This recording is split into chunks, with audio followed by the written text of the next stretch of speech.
முருகா, நீ தர்மத்தை பேசினால் தர்மன் நீதி தேவதை என்று, ஆனால் விதிவிலக்காக என்னை பற்றி பேசவில்லையே என்று என் தாய் இப்போது சொன்னதால் இது எப்பொழுதுமே ஒன்றே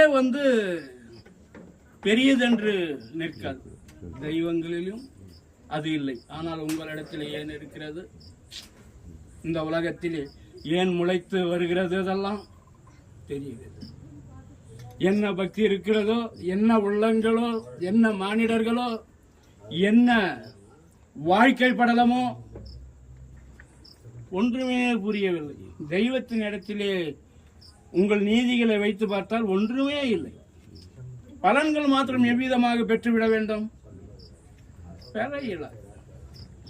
அவ்விதமாக ஒரு மனிதன் உள்ளத்திலே இருந்தால் துன்பம் அடைந்தாலும் சில வருடங்களில் சில நாட்களிலே அந்த பலன் பெறலாம்.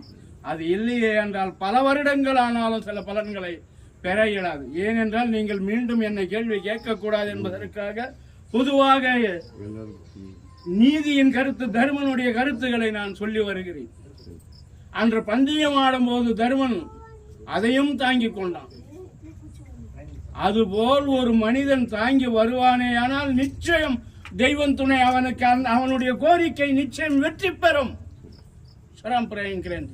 ஆனால் அப்படிப்பட்ட உள்ளங்கள் தர்மனாக யாவரும் இருக்க வேண்டிய அவசியம். உள்ளத்தை தர்மமாக நினைத்தால் போதுமானது. ஸ்வரம் பிரயங்கிறேன் திருஸ்வை. என்னிடத்திலே வந்த கருத்து மீண்டும் யாரும் எதுக்கு வந்தாலும் ஒரு பாடமாக இருக்க வேண்டும் என்பதற்காக இவையெல்லாம் நான் உபதேசிப்பது.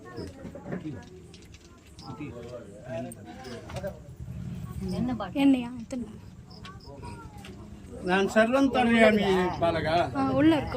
நான் தேவர்களுடைய அதிபதி. தேவர்கள் அதிபதியாக இருக்கும் பொழுது நான் எப்படி இருக்க வேண்டுமோ அவர்களுக்கு ஒரு தவறும் செய்யாமல் படிக்க நான் இருக்க வேண்டும். அவர்கள் எத்தனை தவறுகளும் செய்யலாம்.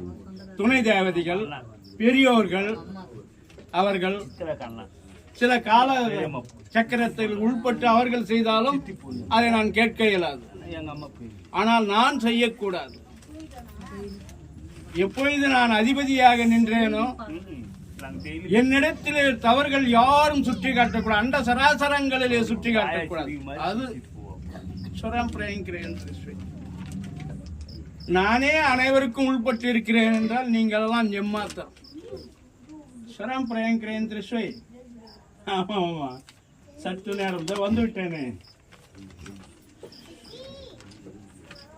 நான் பேச வேண்டும் என்றால் இரவு பகலும் பேசுவேன் என்று பல முறை சொல்லிக் கொண்டிருக்கிறேன். இம்முடியிலே